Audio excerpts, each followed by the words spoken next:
Janet, the HOA president, had a personal crusade. My backyard astronomy hobby. It wasn't the giant telescope she hated. It was the observatory I'd built to house it. The dome was a gleaming white hemisphere, a beacon of science in a sea of colonial-style homes. "It's a structure," she'd declared at the last board meeting, her voice tight with authority. "And it's not on the list of pre-approved structures. It must be a shed. It must be 10 feet from the property line. It must be painted beige." I tried to explain. "It's not a shed. It's an observatory. The dome rotates. It's a very sensitive scientific instrument." "A shed with a funny roof is still a shed," she sniffed, her smug expression never wavering.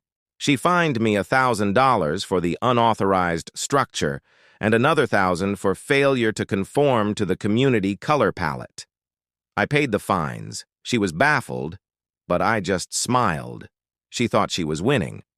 I knew she was just funding the next phase of my project. Her final victory came a week before the total solar eclipse. The fines had escalated, and she had filed a formal complaint with the county, a move she clearly thought would put an end to my stubbornness.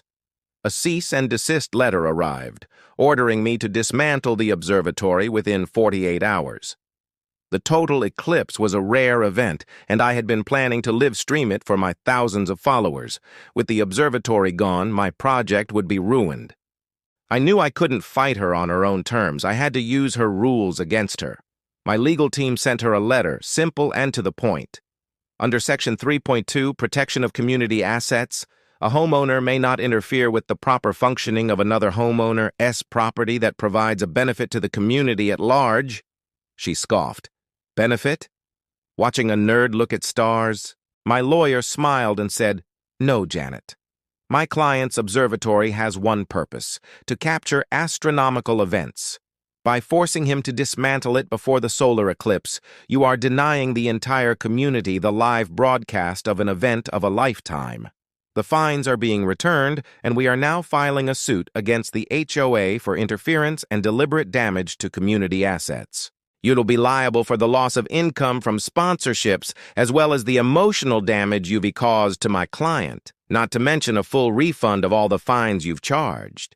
We are also having a copy of this lawsuit delivered to every homeowner in the neighborhood so they are all aware of why they are missing the eclipse." Janet's smug smile vanished. Her eyes darted back and forth between me and her lawyer, a look of pure panic on her face. A few days later, a certified letter arrived at my doorstep.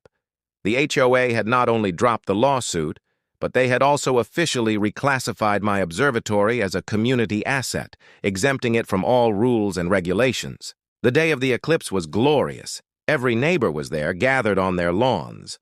I set up a giant screen in my backyard, projecting the live stream from my observatory so everyone could watch together. We all cheered when the eclipse began, and the sight was breathtaking.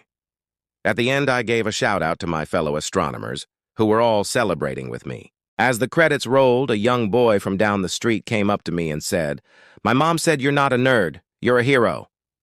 Janet was nowhere to be seen.